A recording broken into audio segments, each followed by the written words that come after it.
नमस्कार बच्चों। आइए समशीलेषु भांति मैत्री पाठ के व्याख्या के क्रम को आगे बढ़ाएं। यह कथा मेंढक और चूहे की है,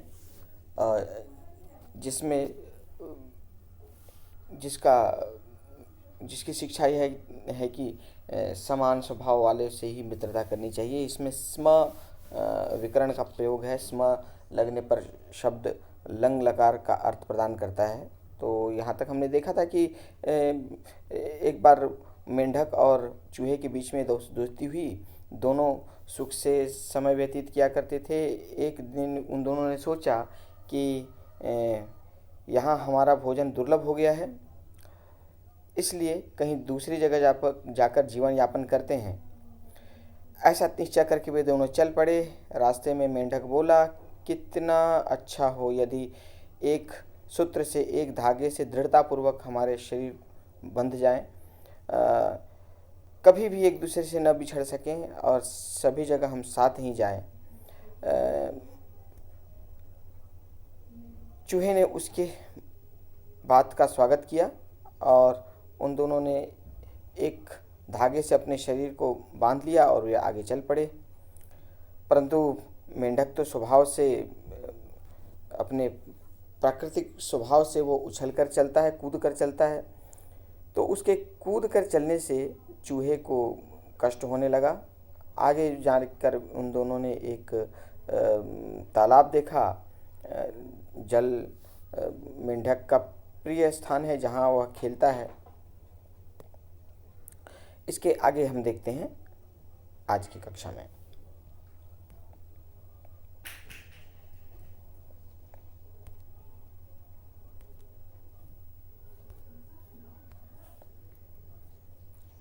जलम दृष्ट्वा मुदितः मंडूकः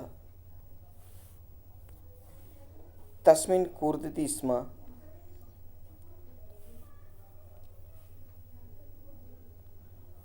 जल क्रीड़ां च अकरोत्। जलम दृष्ट्वा, जल को देखकर, प्रसन्न मेंढक उसमें कूदने लगा और जल क्रीड़ा करने लगा। परम मूषकस्य दशा परम परंतु मूषकस्य, चूहे की दशा स्थिति जले, जल में, शोचनीया अभवत, माने चिंतनीय हो गई, दयनीय हो गई। परम माने परंतु, मूषकस्य माने चूहे की स्थिति, दशा जल में कष्टप्रद हो गई। सह तरणम न जानाति स्म। सह वह, तरणम तैरना, न जानाति स्म नहीं जानता था, वह तैरना नहीं जानता था। सह मित्रम पुनः पुनः प्रार्थयत। सह उसने, मित्रम मित्र से, पुनः पुनः प्रार्थयत उसने मित्र से बार बार प्रार्थना की। प्रार्थयत माने प्रार्थना की। बहि निस्सरतु भवान। बहि माने बाहर, निस्सरतु माने निकल जाओ, भवान माने आप बाहर निकल जाओ, आप बाहर निकल जाओ। अहम जले वस्तुम न शक्नोमि। अहम मैं, जले जल में, वस्तुम न शक्नोमि नहीं रह सकता। वस्त के साथ तुम मिलकर वस्तुम, शक्नोमि का अर्थात सकता। बाहर, आप बाहर निकल जाओ, मैं जल में नहीं रह सकता। किंतु टर टर कुर्वाणः मंडूकः। परंतु टर टर करता हुआ, कुर्वाणः माने करता हुआ, क्री के साथ शानच प्रत्यय, शत्रु प्रत्यय लगा हुआ है, शानच प्रत्यय लगा हुआ है, जिसका अर्थ होता है करता हुआ। तो परंतु टर टर करता हुआ मेंढक किमपि न शृणोति स्म। किमपि माने कुछ भी, न शृणोति स्म नहीं सुना। परंतु जल में, परंतु टर टर करता हुआ मेंढक कुछ नहीं सुना। अत्रांतरे, इसी बीच, एकेन शेनेन, एक बाज के द्वारा, जलात निस्सरतुम यतमानः मूषकः। जलात निस्सरतुम माने जल से निकलने को, यतमानः मूषक प्रयत्न करता हुआ चूहा, परंतु इसी बीच में एक बाज के द्वारा जल से निकलने का प्रयास करता हुआ चूहा दृष्ट देखा गया। इसी बीच में जल से निकलता हुआ चूहा एक बाज के द्वारा जल से निकलने का प्रयास करता हुआ चूहा एक बाज के द्वारा देख लिया गया, या इसी बीच में एक बाज के द्वारा जल से निकलने का प्रयास करता हुआ चूहा देख लिया गया। सह झटति एव नीचै आगत्य, सह वह झटति एव शीघ्रता से ही, नीचै आगत्य नीचे आकर, अभिपत्य च और झपट कर, वह शीघ्रता से नीचे आकर और झपट कर, तम मूषकम गृहीत्वा उस चूहे को पकड़कर आकाशम उत्पतति स्म, आकाश में उड़ गया। वह शीघ्र ही नीचे आकर और झपट कर चूहे को ग्रहण करके पकड़कर आकाश में उड़ पड़ा। मूषकेन सह सूत्रबद्ध, चूहा के साथ धागे से बंधा हुआ, मंडूकः अपि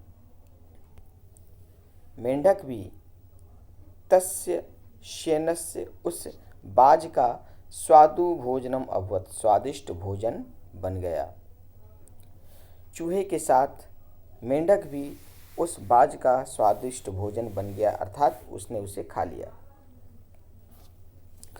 अतएव इसलिए विद्वद्भी उच्यते, इसलिए विद्वानों के द्वारा कहा जाता है, असमानेषु मैत्री कदापि न कर्तव्या। असमानेषु मैत्री कदापि न कर्तव्या माने असमान विचारधाराओं वाले व्यक्ति के या असमान व्यवहार वाले व्यक्ति में मित्रता नहीं करना चाहिए। समशीलेषु विभाति मैत्री, मित्रता समान स्वभाव वाले लोगों में ही सुशोभित होती है। आइए इतने अंश का हम पुनः एक बार भाषिक तत्वों को देखें। जलम दृष्ट्वा, जल को देखकर,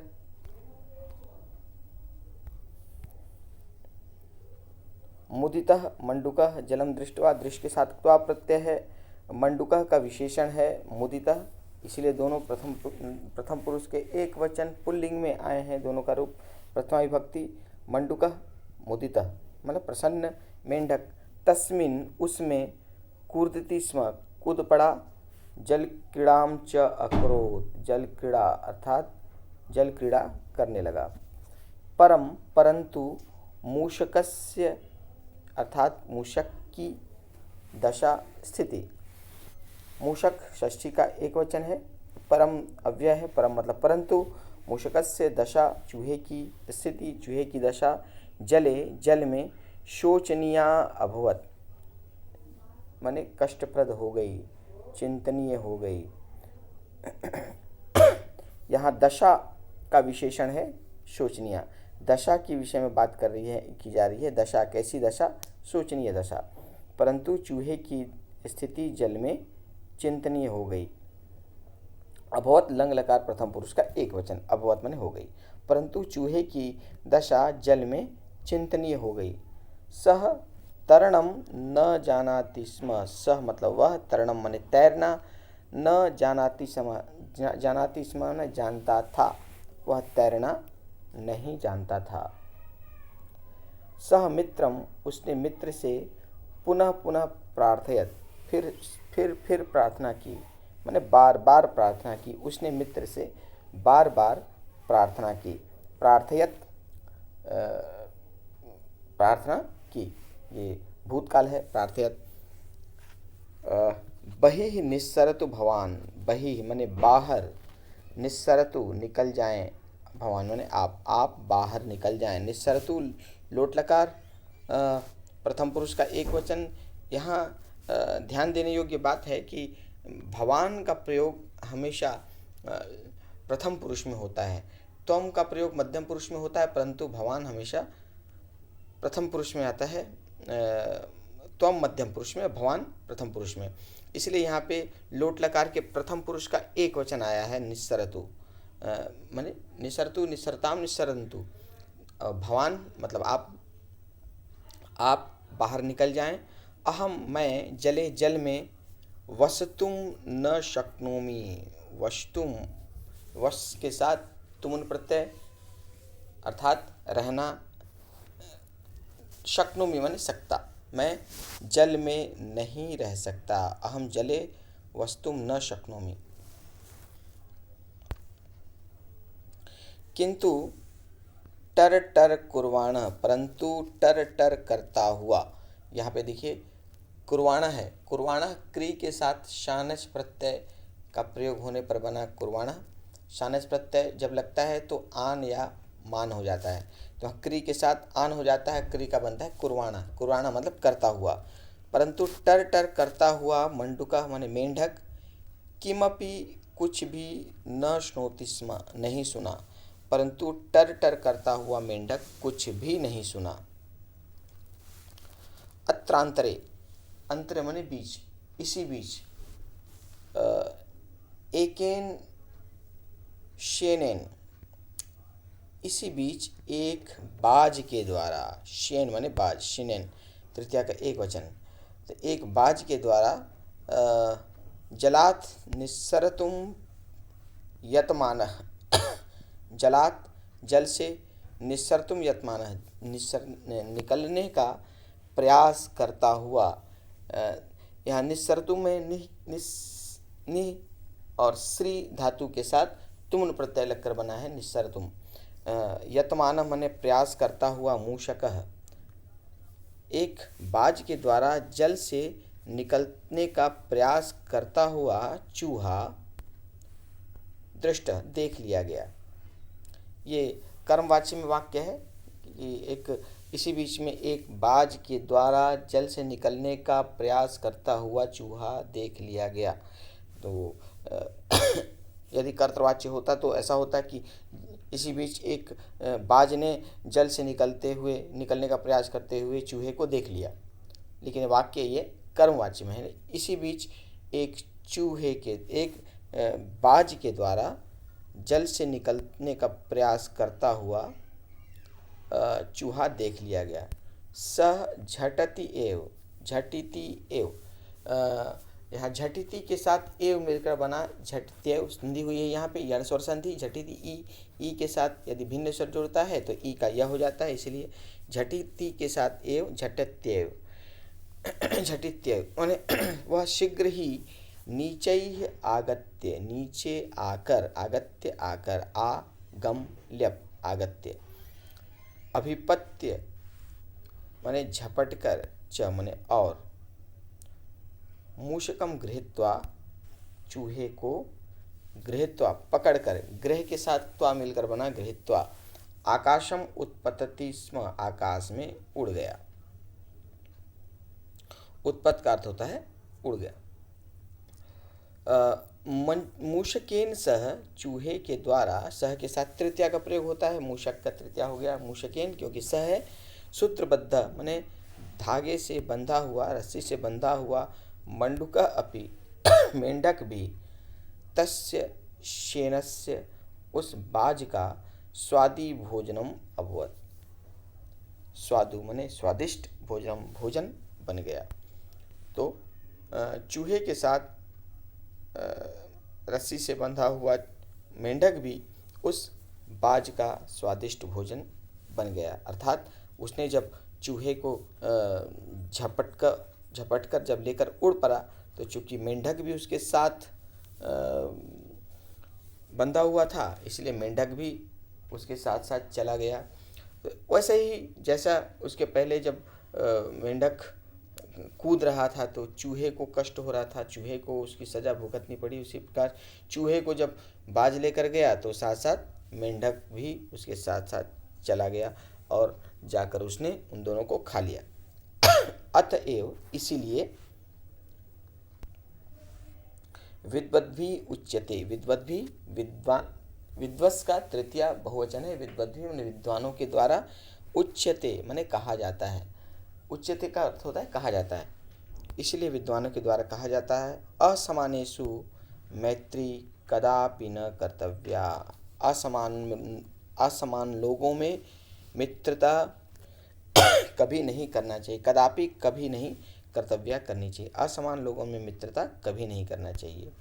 समशीलेषु विभाति मैत्री। मित्रता समान स्वभाव के लोगों में ही सुशोभित होती है, अच्छी लगती है। तो यह पाठ हमने देखा जिससे यह पता चलता है कि मित्रता समान स्वभाव के लोगों में हो तो ही अच्छा है। यदि असमान चरित्र के, असमान व्यवहार के लोगों में मित्रता होगी तो उसका परिणाम दोनों को भुगतना पड़ता है।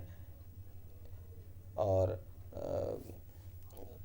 ईश्वर ने दोनों जंतुओं की रचना भिन्न भिन्न प्रकार से की है, दोनों का स्वभाव भी भिन्न भिन्न है, इसलिए स्वाभाविक है कि एक मित्र को दूसरे मित्र के अनुकूल होना पड़ेगा, तभी मित्रता चल पाएगी, नहीं तो उसी प्रकार उसे दंड भुगतना पड़ेगा जिस प्रकार की स्थिति चूहे और मेंढक की हुई। तो मुझे पूर्ण विश्वास है कि आप लोगों को यह पाठ भली भांति समझ में आ गया होगा। तो मिलते हैं अगली कक्षा में इस पाठ पर आधारित अभ्यास प्रश्न के साथ। आपका दिन शुभ हो।